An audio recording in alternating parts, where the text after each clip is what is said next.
Bonjour Philippe, Bonjour. merci de prendre le temps d'être avec nous aujourd'hui. On s'était déjà rencontrés justement il y a 2 ans sur le concept de Goodman AI.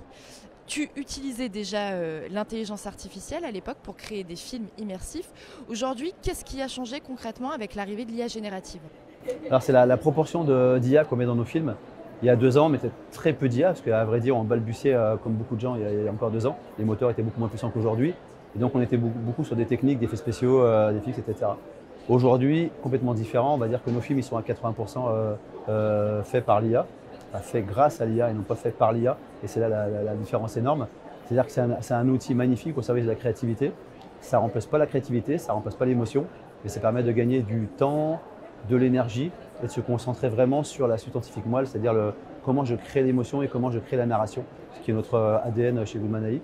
Et l'IA vient nous permettre de tout faire. Par exemple, si il y a 3 ans, il y a 4 ans, il y a 10 ans, tu voulais filmer quelqu'un sur la Lune, il fallait envoyer une équipe avec une fusée et puis faire ça, ou alors mettre un an de travail d'effets spéciaux dans un studio avec 5 personnes et des fonds verts et K-Motion, etc. Aujourd'hui, tu peux mettre 2 mois et avoir un résultat qui est encore plus satisfaisant qu'au préalable. Donc ça démultiplie les capacités créatives. Et justement, il y a encore quelques années, on voyait bien qu'il y avait seulement quelques institutions culturelles qui se lançaient dans ce type de création, qui le proposaient en fait à leurs visiteurs. Aujourd'hui, est-ce que vous, au sein de l'entreprise, vous remarquez qu'elles ont de plus en plus d'appétence justement pour ce type de produit? Et pourquoi en fait? Est-ce que c'est le visiteur qui le demande ou alors c'est une vraie plus-value pour les institutions culturelles? Alors, en fait, on rencontre personne qui nous dit je veux un film en IA. On rencontre des gens qui nous disent je veux un film. Et quand on discute avec nos clients, par exemple, pour travailler aussi avec des clubs de sport, de basket professionnel, pour faire des films de basket, pour annoncer une nouvelle arena, etc., ou des agences événementielles, eux, ils nous disent je veux un film effet waouh, quelque chose que les gens n'ont jamais vu, qui soit un truc de ouf. Et avec l'IA, on peut faire ça.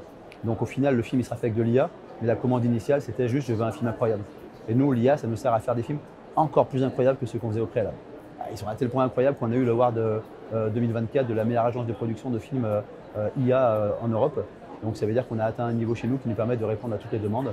En gros, quelqu'un vient chez nous et nous dit je veux ça, on peut lui faire x10, Ok. voire x100. Voire fois 100, très bien. Et si on devait résumer, l'IA générative aujourd'hui, dans le secteur de la culture, on ne peut plus passer à côté. Enfin, c'est devenu quelque chose vraiment qui commence à s'ancrer dans les pratiques. Je pense que c'est comme si on veut passer à côté, il faut le faire exprès. C'est-à-dire que ça peut être un contre-choix créatif de dire, et nous on le fait parfois, de se dire voilà, on fait un film zéro IA.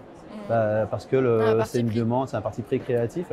Mais par contre, si ce n'est pas une demande spécifique et si on ne veut pas aller à contre-courant, c'est incontournable.